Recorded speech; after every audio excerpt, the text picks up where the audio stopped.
Vision Mbote bisika aux amis partout dans le monde entier pour dans l'anabiso à travers chaîne YouTube d'Amno Congo Live. Oui mais ça le babino mami batali politique ya mboka na biso Congo.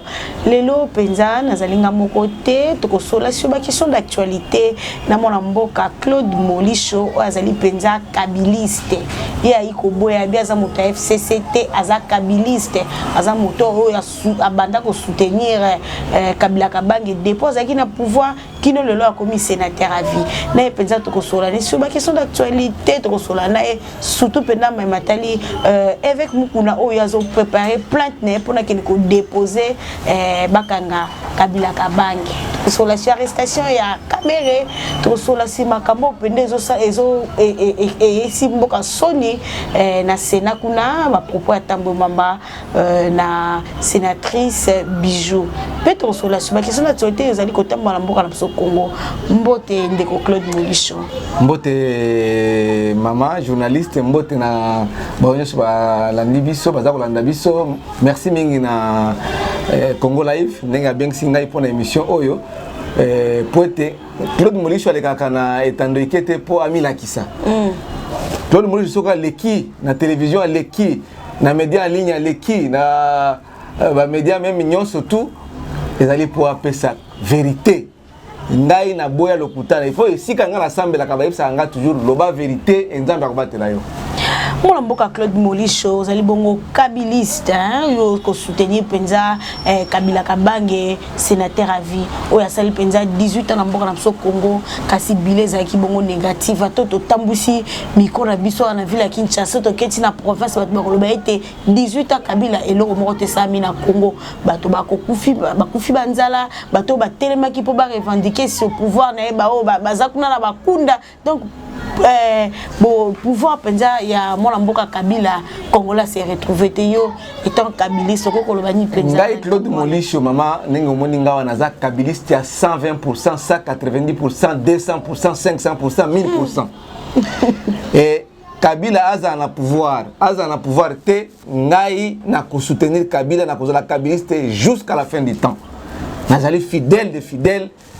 Il y a Joseph Kabila Kabange, depuis Musée Laurent Désiré Kabila Kabange, qui nous a formés avec dans cette idéologie du kabilisme, pour être mutu, azonga mutu, au mona mikili misusu, nyama kubi kobala mutu. Yo ok, na poto kuna, okoza na mwana masi nenge ozawana mama, na bonzenga na onyoso, vraiment olibino, ngai na boye kobala mobali na kobala mwana ngai. L'état puis après c'est au mikanda. Au moni bozo babo soto wana, mutu azasu mutu te.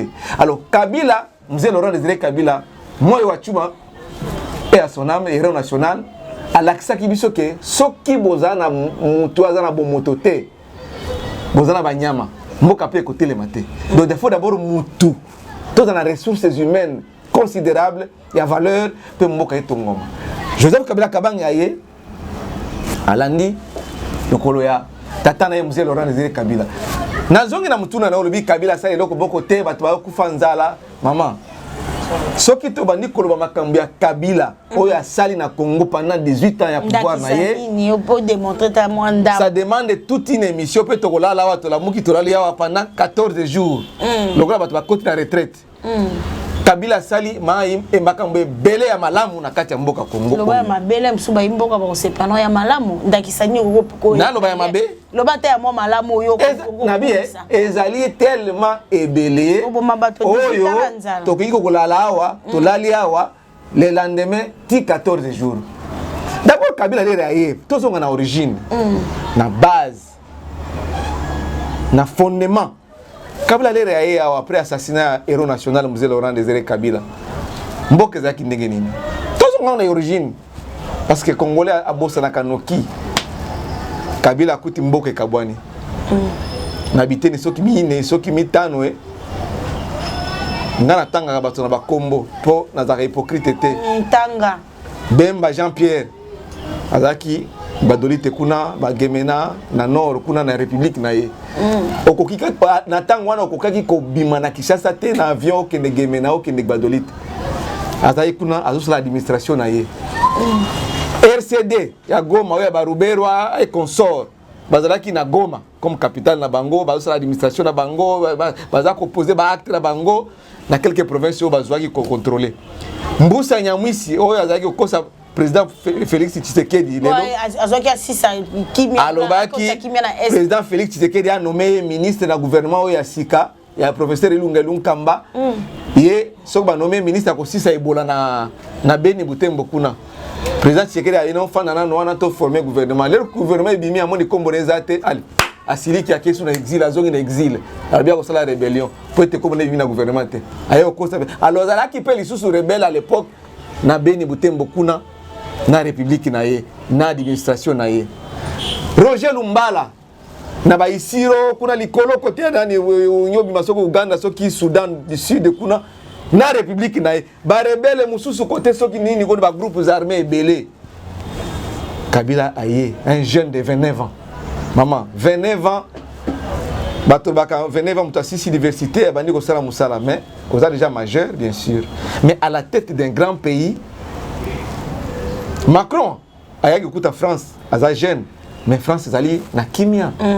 toutes les infrastructures sont en place mais Joseph Kabila Kabange parce que bino bolobi asali eloko moko te akuti mboke kabwani biteni soki combien akuti économie par terre akuti budget soki combien so 300 millions de dollars oyo tozoka ke programme à 100 jours lié yango nde budget ya mboka mobima à l'époque akuti ba entreprise pillage c'est salemi hein ouais période ya Mobutu pillage na 91 pillage na 93 so okena limité wala de la première jusqu'à la 18e ri et d'ailleurs ba compagnie aba sala limite aba sala ba clou aba sala ba nani ba boîte de conserve ba tomate aba sala so ba monter ba bituka aba do monter ba tout ça na 14e il y avait une entreprise qui montait même les Land Rover et donc ba compagnie ba chaîne de production nyonso wana de la première ri jusqu'à la 18e ri pillage et détruire yango na 91 ti 93 Joseph Kabila Kabange akuti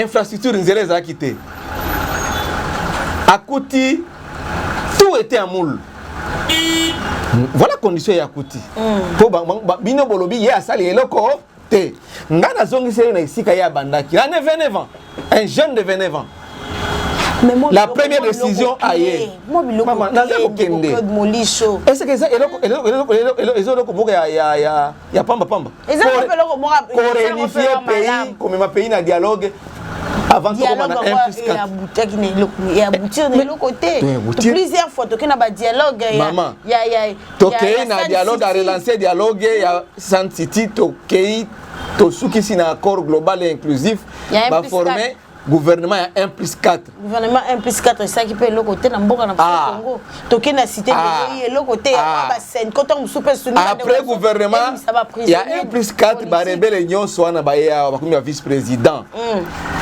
toke na maponomi parce que Joseph Kabila Kabange c'était un démocrate alingaka te makambo ya bosoto ya buzoba makambo ya kuiba makambo ya nini non alingaka un démocrate alobi papa na ye un démocrate papa na ye yoka naza kokende mama papa na ye alobaki le pouvoir doit être remis au peuple le pouvoir au peuple les biso tozaki na soutenir pouvoir comité de pouvoir populaire 2006 alobi lokola transition esili ya gouvernement 1+4 tout ça nini toke na baponi mais avant toke na maponami constitution de la république to voter en référendum IDPS oya limité IDPS bazana pouvoir de lobaboya constitution et balobi non kuto okende maponi en 2006 balobi non bozo ba carte d'électeur te élection les a mabe bokende te constitution na bo voter en gote mais lelo bakomi ko gérer mboka na constitution ka ko Kabila asali oya promulguer au moins une contradiction Kabila va voter constitution peuple congolais a voté constitution par référendum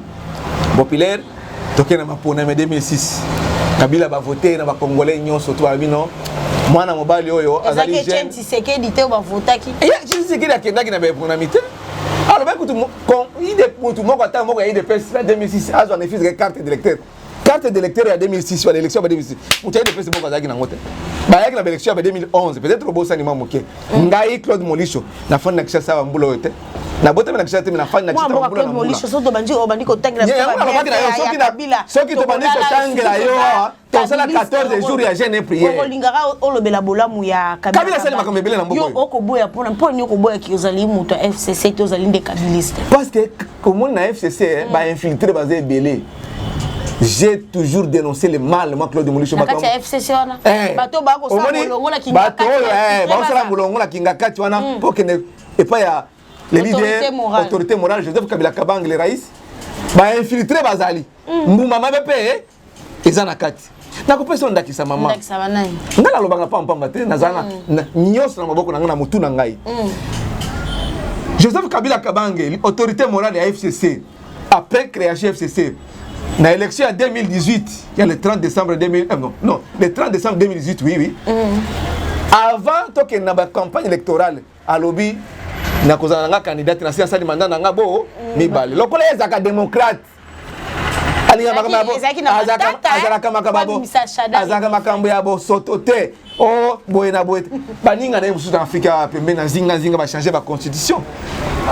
puis va poser ma question belé na ba journaliste même dans l'Assemblée nationale même dans les Nations Unies qui sali discours obi mon sort est réglé par la Constitution, je vais respecter la Constitution, il y aura des élections dans ces pays. Bah il y a des personnes qui non il faut toute la transition sans Kabila. Bah ça ba à Genève, bah ça la muka. Bah on souba non oh, il faut transition sans Kabila. Kabila aligné à changer la constitution. Il y a un mot qui a 2 décembre devant la réunion au Congrès, il n'a pas respecté la constitution, mais il qui était. C'est comme Jésus-Christ. Jésus-Christ va regretter. Il va livrer qui est Yuda, Jida. Bah comment il regretter que non tout ça il m'a bé mais si ma les lois comment regretter je devais Kabila Kabanga bah comment les là dans changu yo moko landa kini ba imaginer ba ba ye comme na oya changu na lobi na za okende mama masolo omoni pesi watu ba 10 000 émission na yo za kitoko mingi faut tout ça attend même temps 4 heures du temps émission parce que naza makambe belé akolo pona Joseph Kabila Kabanga na lobi ba infiltrer na FCC pona nini Joseph Kabila Kabanga autorité morale ya FCC aponi mwana mboka Emmanuel Ramazani Shadari Wamulanda, coup circuit attaque sans recul, comme dauphin naïe. Parce qu'il y a un candidat président de la République dans l'élection en 2018. C'était un certain le 8 août 2018. Ngai Claude Moulicho Nazalaki wana. Ezaki no ndoto te obi abetenga lisolo te ngai moko. A décidé Emmanuel Ramazan Shadari comme candidat président de la République na compte à FCC. C'était le 8 août 2018. Le 9 août 2018, tout le monde quelques personnes à FCC vont dire que l'on est FCC. Mutu aliboso Kinke Mulumba. Kinke Mulumba lobaka Kabila totondiote. Maman, est-ce que atondi déjà Kabila? Place Azali Azakuna. Kabila totondiote. Place Kinke Mulumba. Kabila umela. Maman, place Kinke Mulumba Azali. Azola ndabiso na minute yoyo. Asi atondi Kabila. Yango azobe ba infiltrer ba zebele kuna. Na tanga bato na Kombo. José Makila Sumanda avant akota na FCC azalaki kolobisa bana Kishasawa. Kabila somima minduki poabo mabino na mbonga bino ba Kongoma. Kango Kabila somima minduki. Mais ye wana sa dini akomi bazebele. Opesi nga raison sikoyo. Omoni kina loba ba vérité. Yango tozo kende mama. Kalobi tokola la 14 jours. Yango na lobi naza kabiliste à 190% naza FCC c'était ba infiltré bazebele na FCC. Ngai na kosutuni Kabila Kabanga nazali soldat na Kabila Kabanga comme nazali soldat ya musée Laurent Désiré Kabila on s'est retrouvé ngai na lobi na mama na ngai Kabila apesa nga poste te apesa ngai poste na kokazala ka kabiliste mingi bazi poste ya pona ko flatter mais nga la flataka te ata apesi nga bongo te bato bafingi nga Kabila apesi nini bato batongi ba immeuble awa bafinga Kabila apesi bango ngai je suis le fidèle des fidèles. Mais Nzambe na ibi asuka ya mutu ya mukili. Avenir na ngai eza maboko ya Nzambe. Comme Nzambe azo batela Kabila Kabange, ngai vi na ngai Kabila konome ngai. Et si tu peux t'entendre pour parler à ma mandataire. Akonome ngai, je te dis akonome ngai. Moi mboka Claude Moulicho tokende nanu lelo o azaki pe moko na bino kuna pasteur mukuna azaki pe moko kuna na FCC bana ko soutenir Kabila atako lelo ba misie na poisa epa ya Jean-Marie. Mais azako ndimate akasa ko ndimate pasteur mukuna azako ndimate ye azo préparer pendant que ko déposer plainte pour te afunda Joseph Kabila Kabange ndenga bomisi bato na mboka ndenga conduire mboka mabe pendant 18 ans albi caméra akoko zapeta ko mosusu innocent place à caméra il faut Kabila akota kala topa ke na sepe ongo bani na plante on va ko bongisa soki yo zo benge pasteur aza monsieur muku na za pasteur te po musala Nzambe asala makamu évêque wa yo ko za évêque te tika makambo na évêque wana aza monsieur Mukuna comme citoyen congolais soki na landi na sekakana omoni ke divagation un niveau ya mutu akansimbi awa oh Kabila oh te asali ba entreprise na ye parallèle oh Kabila oh aibi mbongo oh Kabila toko traduire na CPI oh Kabila na kusala boy oh Kabila bebisi mboka mais pesa biso preuve ngala biso so to bandi ko tanga ba réalisation ya Kabila to ko sala 14 jours lokola ba toza na retraite omoni ninge okati ngayo pona bande okene moko pour Kabila Zali, c'est un don de Dieu. Joseph Kabila Kabang, c'est un don de Dieu. Tout semble la tombe. Ce n'est pas un malheur pour le Congo. Au moment où on regrette Kabila Lelo, Ngaï n'a pas depuis Kala, avant même l'élection, avant même Kala.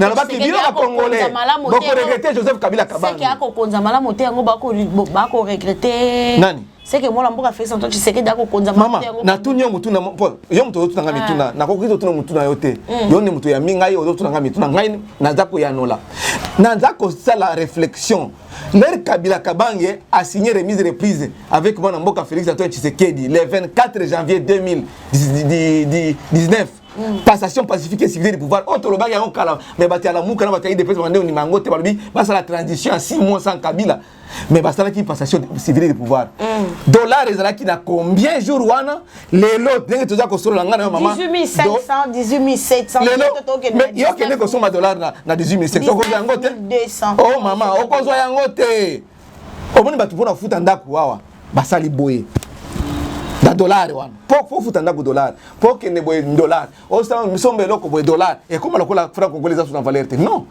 notre monnaie c'est le franc congolais mais na tuni na bato ba na biso les jours où il y a eu passation pacifique et civile du pouvoir entre les raïs Joseph Kabila Kabange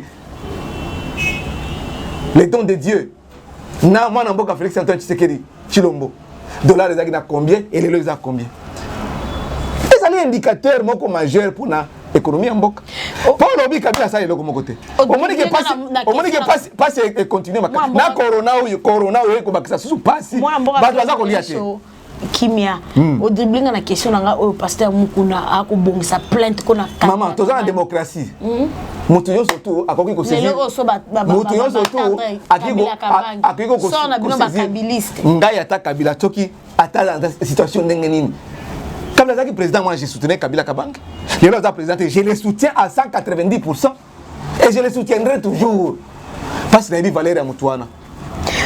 C'est pas comme les autres qui viennent seulement pour dire que Luka poste non. Moi c'est par conviction. Je suis muséiste, je suis kabiliste et je le resterai.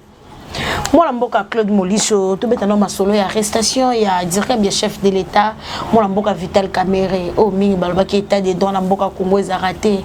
Hein, c'est pour la première fois en Afrique tout le monde a été direct bien Moko Mboka ba interpellé puis lelo na makala déjà a kokende déjà ba un mois depuis ça na makala kuna kasi audience na ezali mokolo le 11 mai et 11 mai kasi ba 5 kingo za penda direct na RTNC kasi ye moko décidé ezala à huis clos. Balobi caméra za makambe belé caméra mtalobi ezala huis clos caméra moko ezala vous m'apprenez madame pendant que natangi déclaration ya INC balobi non to ngi procès ezala mais radio télévisée ye moko moto omoni balinga bomba sur makambo ngai Claude Molicho prophète des nations mwana nzambe nalobaki depuis kala dossier ya 100 jours, programme d'urgence il y a 100 jours, il y a chef de l'État, un programme très mal conçu, très mal appliqué. Bon, réalité contre ma benga bato. On m'a menacé, ba menacé ngai na lingral, ba ngiba buma ngai. Na loba kango tous les jours. À l'époque, ba enquête judiciaire dans le Salamakité. Bah descente sur le terrain à président de la République, il y a des DPS, il y a des députés, même il y a ministre des Finances, même il y a surtout et ça la mec noté. Parce que le programme a été lancé un certain 2 mars 2019, quelques 2-3 mois, 2 mois après prise de pouvoir de Félix Tshisekedi. L'échangeur. Nathalie Misolo, n'est-ce pas dit qu'on décaissait ba mongo. Non. Oyo. Et ça kobima. Nana ko justifier ba mongo nyoso yo. Parce que le gouvernement Oya Bruno Tshibala c'est un gouvernement démissionnaire. Bientôt, il y aura un nouveau gouvernement. Pourquoi ne pas attendre le nouveau gouvernement pour qu'il soit actionné travaux il y a 100 jours. Bon, ça pressé pour Nanine. Pour moi, dans mon cas, Joseph Kabila Kabang, le raïs, don de Dieu, a tiki 1 milliard 500 millions de dollars dans la caisse à l'État. Pour nous, le à ça, les côtés. Voilà, c'est aussi preuve, monsieur, dans notre ça.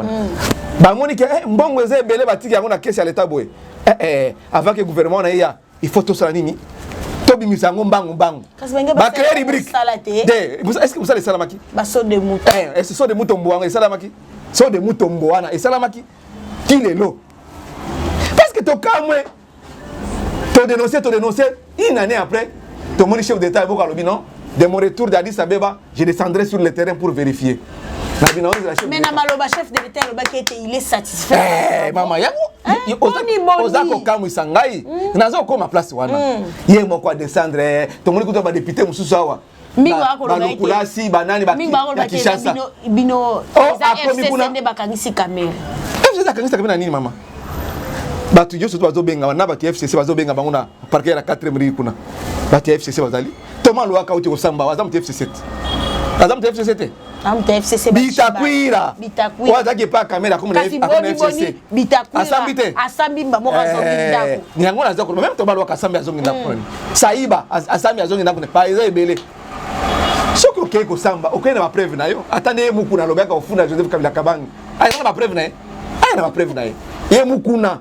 Aza pasteur te, yaza mu citoyen mukuna. Toza kozela ye. Biso ba Kabila c'est tozo zela. Non maman. Kabila c'est un don dédié. Ngai na lobaki depuis kala ke boko regete Kabila. Lelo bana changu ba betiri nga maboko. Bana changu ba betiri ngai maboko. Kabila kiti ba tondi ebele ba bangi coronavirus te ba kangami ba ingi ba kwela Kabila. Ce qui est qui va garder te va qui pemene. Na 10 000 francs la mnoko pesa ki bato. Na ni apesi wango nibe. Muku na kosi abi apesa ki 10 000 francs, apesa 10 000 francs. Ba apesi bato na pesa. D'abord ezali sorti moko spontané. Et puis ce n'est pas la banga tete d'urgence, c'est ton du sabate belé comme ce n'est pas la première fois Kabila a ovationné par Dengo na Changu. Et puis na Changu, depuis utaki kingaka titope, a utaki boye bo bato ba belé litekana na Changu ne bato ba belé la mwana mboka. Lokuta ya muku na wana za pasteur za mwana nzambete ya za mdidi. Dieu va les frapper. Kanga date alelo. Naza koloba naza ko bimisa mutoki. Dieu va les frapper. Dieu va les frapper. Ça je vous l'ai dit. Et maman. Dieu va les frapper. Ako frapper mukuna na souci à peuple na ye yango ko dénoncer mabaka. Nera bosa na ki chapeau na yele ba pesa ki mbongo. Batuna ki arbio eza mbongo aleta na kulia yango. $350,000. Abosa na chapeau pour na pression ko bimaki na mbongo. Mais les lois comme Finga Joseph Kabila Kaba, il se peut même d'importer Madame Olive, maman ni maman qui Madame Olive c'est une Rwandaise. Oh. Nzamba limbisa yo mukuna mais nzamba nda ko frapper yo. Maman Olive moi donc maman ya motema boboto asali toutes les couches. Asali dans l'artiste musicien. Mais bataille de peste ba lobi chronique nzamba be. Mais chronique maman Olive zo soigner bateau. Ba i de peste quand ba sali na internet ba beti que maman Olive apesi chronique mabe. Ba kene tout na comité ya docteur Muyembe. Ba lobi chronique za bien. Ambassadeur Haïti a démentir yango. Kaka kuna na i de peste. Donc ba linga Kabila te ya mabeka na ko ba Kabila. Kabila te aussi le temps de la coalition. Kabila linga ka i de peste ba casse. Pour preuve, Kabila travaille avec tout le monde, de toutes les provinces, de toute origine. D'abord, bah, il y a Kabila, bah, fidèle Kabila, bah, qui va poster le quoi, bah, tout sous bah, finir Kabila, après, bah, n'attendez bah, José Makila, n'attendez on a ni moussou, n'attendez Léo. N'a pas hypocrite était, ma ben n'anga la vérité, ne ma ben n'angaï. Mais vérité, c'est Jésus-Christ, vérité, c'est vérité. Maman, au monde n'a beaucoup yo, beaucoup la Kabila. Et bon, ni Jacques la Kabila, n'a pas qui a depuis quoi là. Peut-être c'est l'absolu potoler là. Kabila Sali, on évite de vivre les lots. Dollar les accords. N'a pas un indicateur simple, sans compter ma détail.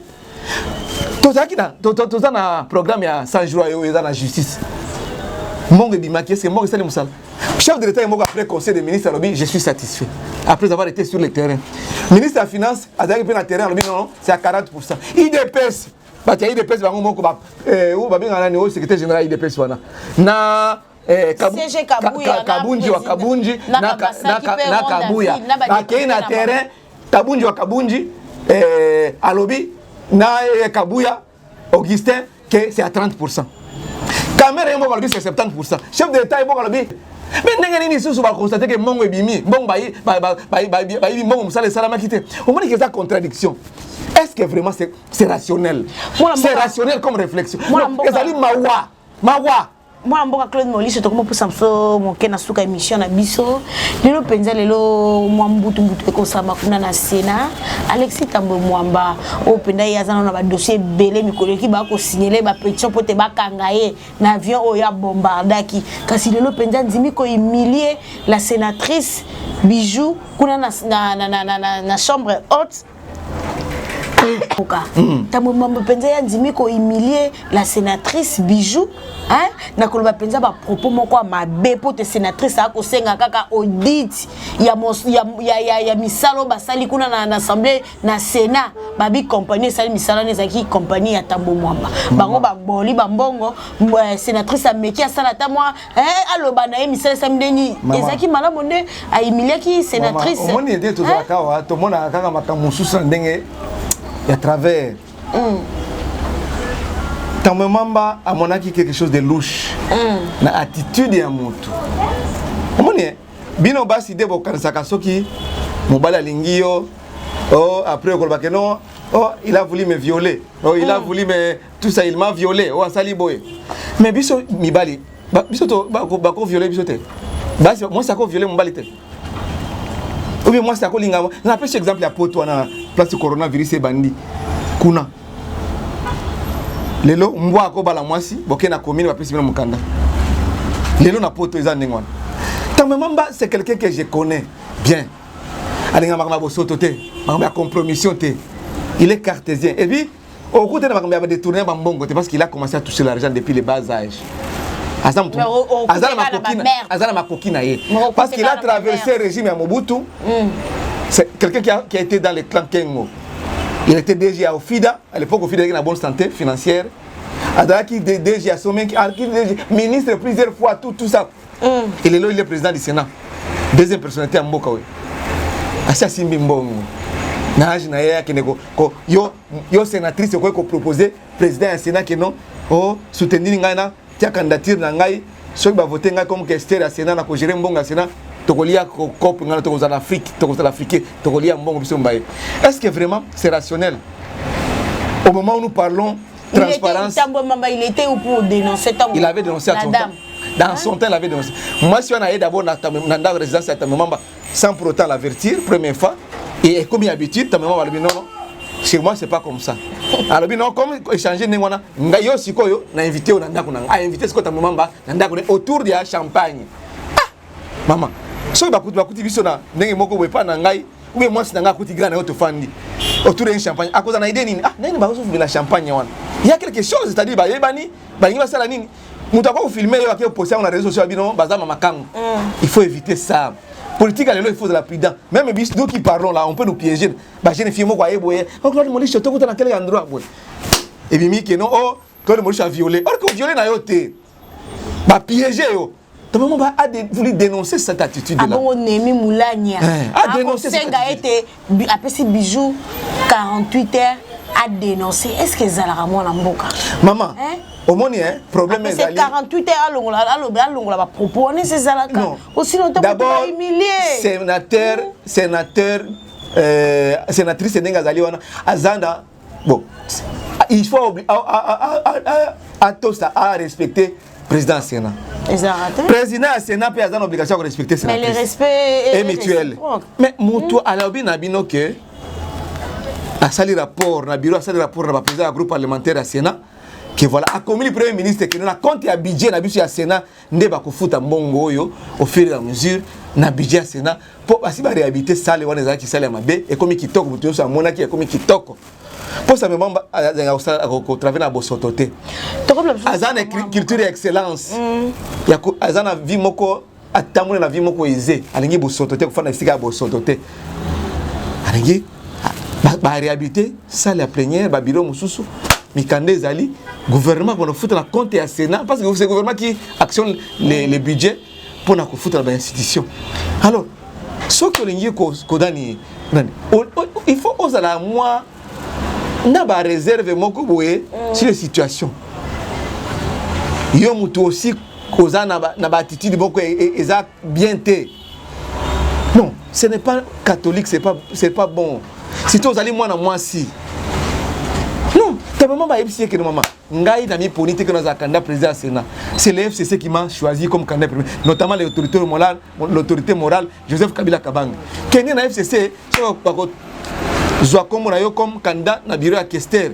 Pas côté ayo. Et ça ngai non? A comme qu'on invité autour ya champagne. Mais ce que moi c'est ta maman akuti bango ndengwana. Osa mobali ya maman on akuti bango ndengwana. Et ko ça ndenge nini?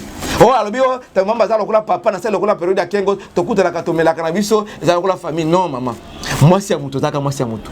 So que na sena OK ça musala musute que non la caisse de la famille.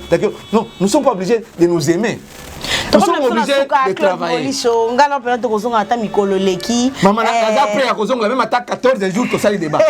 To comme la sona suka lelo o pe ba kozela kuna moko ya bino na kati ya PPRD na kati ya FCC Kimbuta oyo moninga na ye na kati ya lisanga Chantini Ngobila dénoncé pote ya lemo sur la 60 millions pour la ville ya Kinshasa tande Kimbuta tiki Kinshasa bo soto makambo belo ko ba nini na likambo atako babi na kuna na kingakati ba bengisaki Kimbuta na Chantini babi wa zande ko na boni bonyo livrer boy o ko ba nini na likambo ndai nena za ka wa Claude Maurice no ba et c'est ngala sambelaka balobana ngala lo ba toujours vérité ozala mutu ya FCC ozala mutu ya IDPS ozala INC soko ibi mboko leta bosa nini bakolandela yo soki ba constater que mbongo leta ebungi ozala FCC ozala nini si mikande ezali oyo attester que non mbongo ya leta et so amigo so atia defaki 60 millions ndenge Gentini alobi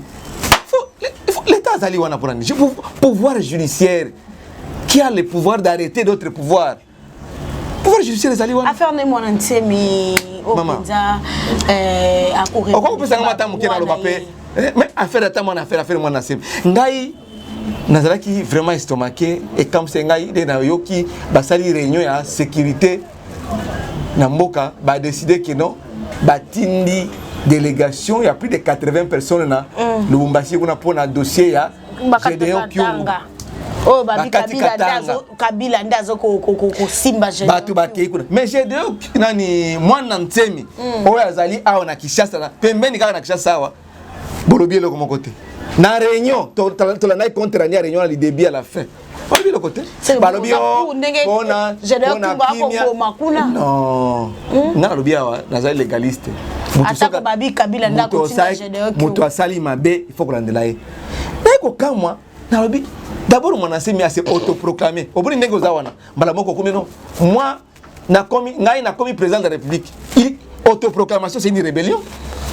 Pendant qu'il te dit que mon cousin Mbokaza Obé, mon Félix Antoine Tshisekedi, Chilombo. Yo, moi, ancien s'est autoproclamé président de la République. C'est une rébellion. Bah, c'est le pays de mon côté. Mais ce que tu as dit, tu mais aussi au Kenda, na makala. Merci. Non, na siri ça nous maman peut s'engager une minute. Na dénoncé en Angola, on a dénoncé que le programme d'urgence à 100 jours. Ti, mais comment on a souka, bah c'est un acte d'arrestation à mon ancien. Bah qui est qu'on a, les bossons va négocier naie, bah l'obio pour na paix, il faut te négocier naie. Aboy azala batu naie, bah bazala armé. Bah bien en gros bah adepte naie, na catarisation naie. Oh, bako komisa bandika, bako beta batu nani bako komisa banzoi banyoka. Eko soit batu juste la Kinshasa. Peut-être bazo banga ye, donc là zana banzoi banyoka, ne bazako banga ye nengwana. Comment c'est peut-être quelqu'un qui s'autoproclame président, on le laisse comme ça? Pendant que à l'époque les gens comme la kabang bakangeke pona bakambwana. Et puis il se permet encore de dire à batunyo surtout na Congo central kuna na Naba Congo, ex-Eba Congo, et comme Congo central, que ce qu'on a au Congo té. Yo so de gono za mu Congo té ko ko fanda na Congo central. Et comme nini? Mboka comme yaye.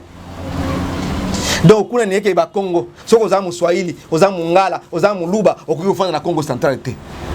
Mama ta yo comme l'état. Même président de la République ko ba ka banenga na té.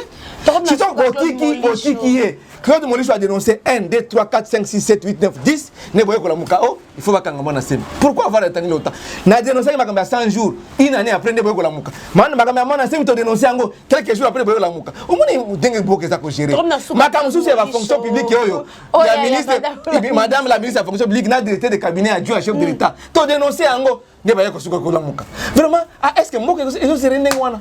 Bon, le bien Kabila, Azamabe, ça va gérer biso. au bois sur na Félix Antoine Tshisekedi. Ngana lobby. Non, Mukangana c'est pas Félix qui a signé, c'est son directeur de cabinet. Mais ce qui est allé mabé, faut te le bango za mabé. Tom na souka Claude Molicho, message no ko lancer na bayenyo so ba ko lando partout dans mon entier. To mec no Claude Molicho. Surtout na mokola les 11 au Senga. Justice c'est ça la nini na mboka Vital Kamerhe. Justice wana ezala radio télévisée pour ba révélation ko zala. Ba kunda tengi olobi ngako. Abo lo so batangi Kabila. Non. C'est exemple ya mukuna abi azala akokenge ko kufunda Kabila. Na répondre yoti. Na répondre yo. Donc attends. La radio télévisée tout le monde a makamyo sur les kapuna ba bombe loko na senga sous président de la République Félix Antoine Tshisekedi Tshilombo loko la bandi démarche à contacter moninga na yo azala Madagascar pona ko bikisa la coronavirus a continuer ngoti na suka parce que congolais wana aya apesa biso schéma wana ba bikisa biso ba ko maete ba ko batela pour président de la République Félix Tshisekedi moko asia sololi na président ya Madagascar ba yokani déjà congolais wana mais to yoki côté à comité à docteur Mouyembe baza ko sepelate o ba ko démissionner pona nini kuna pe basango babona ba ko gérer nini en collègue de fonds non ngai na za compte économie basango parce que les loso qui sango a détourner biso to dénoncer o ba ke no o dani o bangi sango te o dénoncer sango bi sango za ko munda o dano moni sango bakanga ete so ki sango a détourner mbonga l'état to robate lelo bagonzo ngane balobi au chef de l'état a modifié ordonnance c'est-à-dire a abrogé yango et puis a renommé bango les sous non. Ce que vous avez posé à cause de gérer mbongo te tika yango okangami na mbongo pona nini oza sango kede côté ya biblia tika batu mususu ba gérer mbongo wana mais okangami chef d'état a changé ka ordonnance a changé ndenge nini na lobi biso boye makambo ya coronavirus chef d'état su comme na kina suka manadiar bantangu pesa mwana mayombe mwana ya luozi ba benga na comité ya docteur Muyembe docteur Vang ba benga ye Munyangi babenga ye bakuta na baza congolais mayele yeba nini babikisa bakolo nani bakongolais contre coronavirus mama na ngai omoni corona otebi mukolo kosila te ba classe ezate économie mboka kiti production za susute ba université bloqué tout est bloqué batunzaleki dollar et mati alors il faut passer à noki donc puisque yo so ezali malamu il faut exploiter yango pote ba congolais misala zonga mboka kende oboso. Merci mingi mon amboka Claude Molicho bayi Congo Left meki bino Claude Molicho azali bongo kabiliste o ya banda ko soutenir Kabila Kabange kilo lelo a ko soutenir pe Kabila kasi ba ko banga lelo soki passer muku na memi penza asali penza ke ko funda Kabila Kabange na makambo nyoso asala mboka Congo Kabila sali mabete Kabila sali malamu ebele pona ba Congo a sacrifier jeunesse na Congo ezo ko beba surtout 4e mairie ba ko banga lobi ba interpeller Kabila na kinga kati ya kosamba na 4e mairie. Merci na baonyo sabanda qui sont partout dans le monde entier. Merci na ona kibongo na sima caméra Joël Francky. Merci penza na sika malamu oyo Sylvain Lukongo abombeli biso plateau qui toko pona ko tourner mokola lelo.